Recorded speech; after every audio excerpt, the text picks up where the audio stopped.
it's Layla here, and thank God, finally, I do not look orange.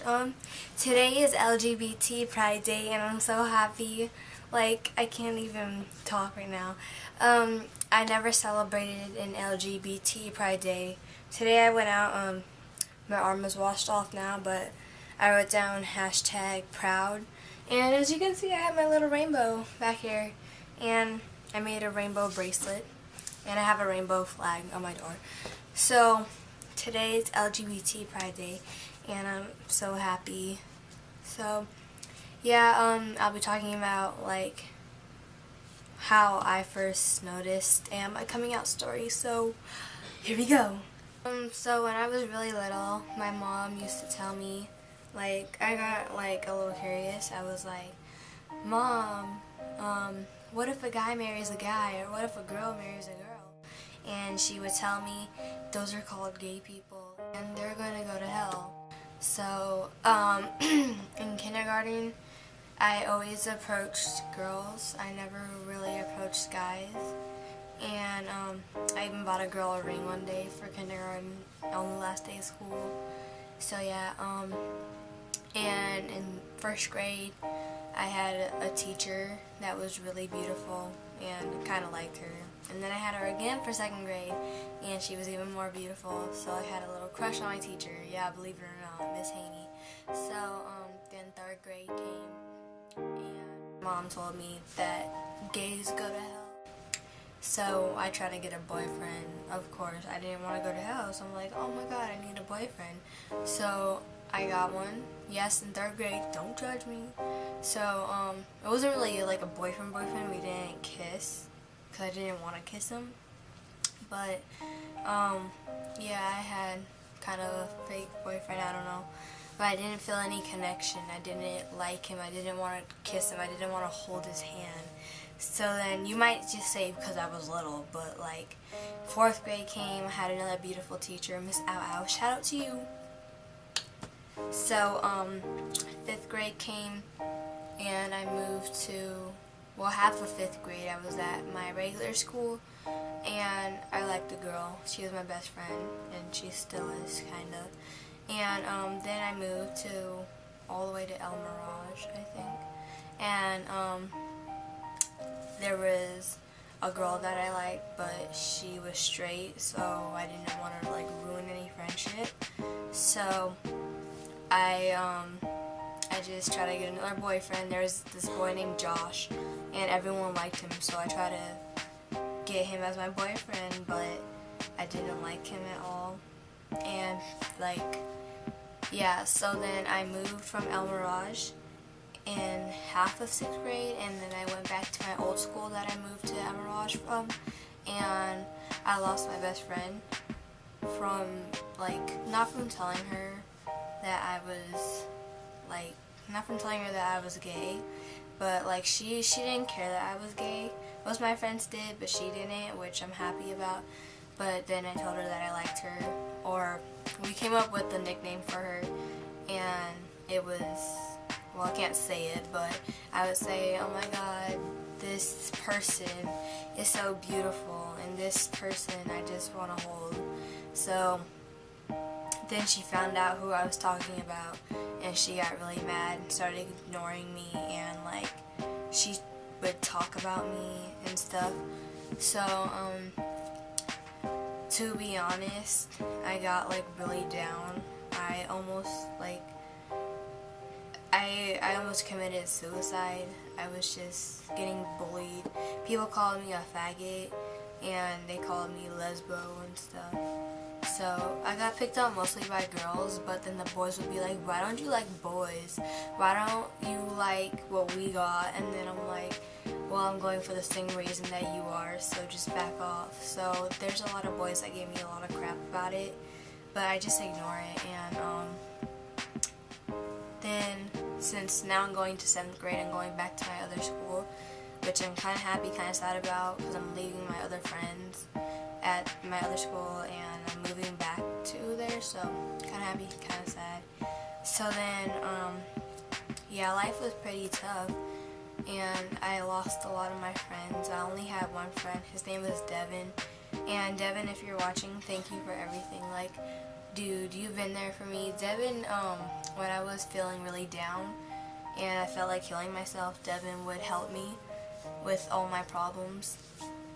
And he would sit next to me because at like specials I sat like kind of close to that girl that hated me, so I just moved to a table and just sat there alone, and Devin was the only one that came up to me and said, "Are you okay?" And I said, "Yeah," and then he said, "No, you're not okay, I'll stay with you." So Devin helped me a lot. Thank you, Devin. And then I started gaining more friends, and that girl started getting mad kind of because she kept on losing her friends and because they kept on going to me. So then I told her I didn't like her anymore because I really didn't. It was just like a phase. Like, not being like gay is a phase, but me liking her was a phase because I seriously like somebody else than her. She was just like kind of a backup plan, I guess. So I don't really like her, like like her. So I told her that on Facebook, and she said, okay. And now me and her are best friends. Like, we talk to each other. I talk to her about my crush, and she just helps me. It's awesome. And another thing, dealing with my parents. My mom is a Christian, like highly Christian. She used to read the Bible like every single day. And that's why she kept on telling me gays go to hell because God somehow did not make gays. So, yeah. So I don't really think it's fair that people are judging us and telling us that we're going to hell when they don't know crap about us. And, Christians, like, not just Christians, like, Jews do it too. But, they tell us, they say, oh, don't judge people. Like, if someone's mentally sick, they can't help that. If we're gay, we can't help that. So, my mom and my auntie would tell me, don't judge people, but then I got judged by my own mother. She told me that the people weren't made from God, and she like told me, she didn't like tell me, oh, you're going to hell, but she was leading to, you're going to hell because you're gay. So I didn't really understand that. I hung up on her because I was like really mad. She was just telling me like I'm going to hell. So I got really sad at that moment. I thought about committing suicide again, but thank God my friends were there to help me. And with my auntie is like, I'm not gonna say anything, but like she's like really into God, so she doesn't believe, and she doesn't believe that gays are made from God, and she believes that I don't care what God said inside the Bible. I do care what God says, but God made us. God loves all of His children. Gay people, straight people, Caucasian people, African American people, etc., are all of God's children. God made all of us, so I don't know why people are saying that we weren't made from God and that God doesn't love us gays or as faggots. He loves us. So, yeah, I had to deal with a lot of that. I had to deal, like, with people throwing Bible verses at me, like, saying gay is wrong, Genesis this, oh my god, like, Genesis, something with Genesis. And inside the Bible, inside one of the Bibles that I read that my mom gave to me, it said something about rape being okay, but homosexuality is not. I don't think that that's, like, right. So, I got kind of mad, and, yeah, it was really hard for me. Now time for my coming out story. Okay, so I was going on Facebook, and, I wasn't supposed to have a Facebook, but I made one anyways, and my dad got really mad, so he took away my laptop. So then he saw that I started liking things. He saw that I got my password back, and he asked me, like, one time when we were at the store, he's like, how's your Facebook going? And then I'm like, I try to play dumb with him, but he's not dumb, so I don't do that anymore. So then I'm like, oh, but he said that he'll let me have my Facebook for now, because I don't really do much on Facebook. Like, I do a lot, but I don't do bad stuff on Facebook. Like, I barely even curse on Facebook.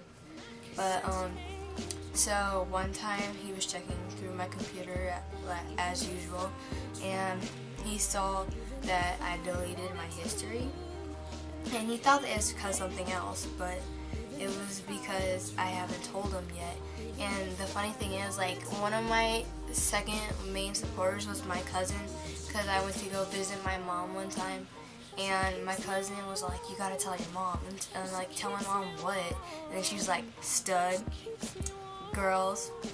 And then I'm like, oh crap, she knows. And then I'm like, how did you know?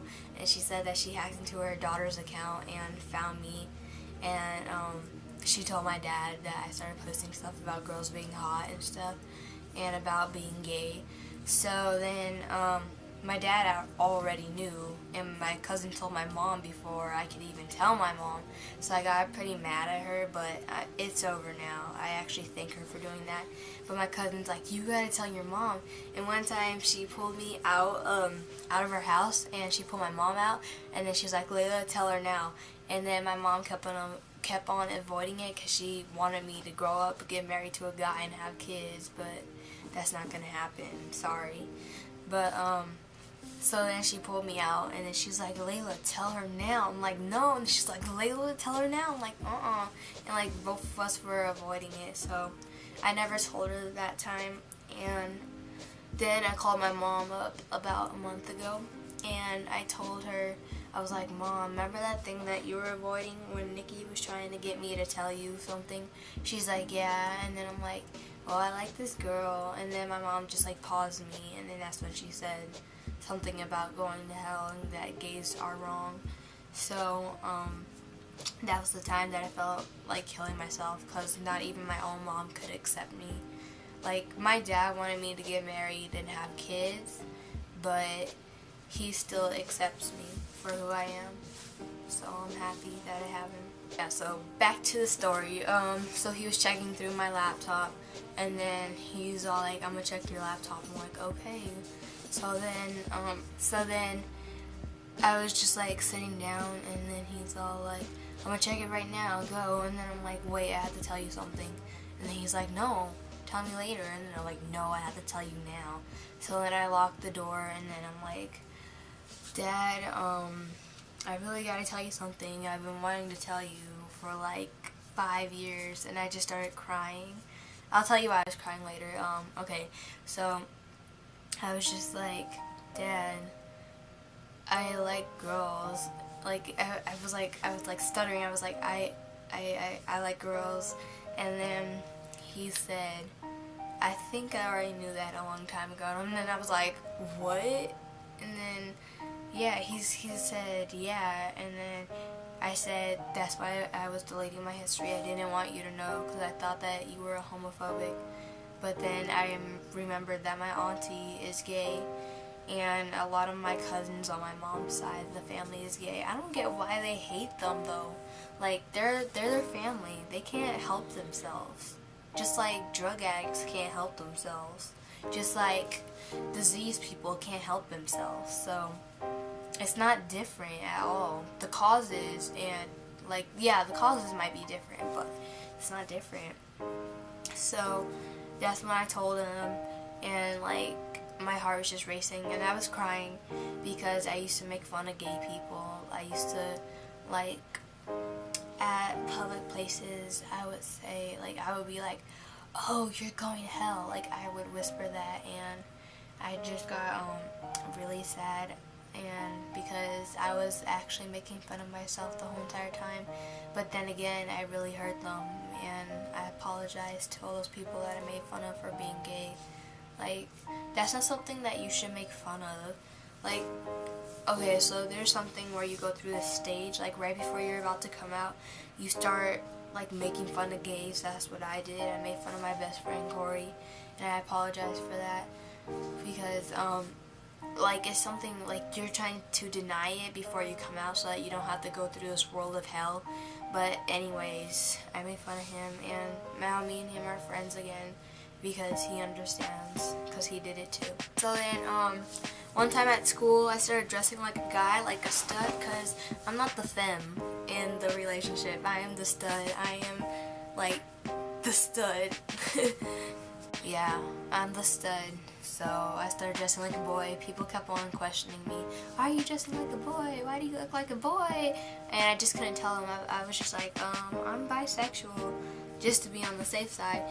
So then they're like, oh, okay. And then that's when the bullying started happening. That was my brother. That's when the bullying started happening, and I felt like killing myself because people just kept making fun of me. They're like, "You're not a guy. Stop dressing like a guy." And then they're like, "Faggot," and like it was just hard. So I got over that, and on the last day of school, I was all in a tie and a dress shirt, and people said I was cute. Like, it's crazy. So, yeah, I've been getting a lot of crap from people. So, let me just tell you something. One, homosexuality is not a choice. It's the way that you're born. Like, I always acted like I loved boys, but I really didn't. I was just trying to protect myself from getting judged because, like, I felt like killing myself, like, seriously. Really hard, and, well, so, yeah, I got bullied, and, yeah, it was pretty hard, but, like, it's not a choice. Like, I don't get why you people are saying it's a choice. What is a choice? Like, you can't choose to be gay or straight. It's what your brain thinks.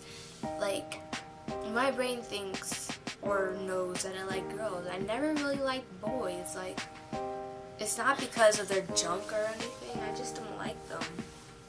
Like, I'm not sexist. It's just I never really liked them. I just always approached girls. So, yeah, that was my story. Hello. So yeah, I got my Pride Haters rainbow shirt. So I just walked around like a big old rainbow today. So, hashtag proud to love. I'm proud to love. Hashtag, can't really see, but anyways, hashtag. And yeah, so thanks for listening to my coming out story, and happy LGBT Pride Day. Yes, first time celebrating it. So thanks for watching again. Peace 775, and we're out. And remember, homosexuality is not a choice, it's who you are. And you don't feel homosexuality, you are it. Well, if you are, you don't feel it, you are it. Okay, so peace 775, and we're out. Bye. I wanted to do it. What are you doing, Hannah? No, It's still recording. Peace. Hannah.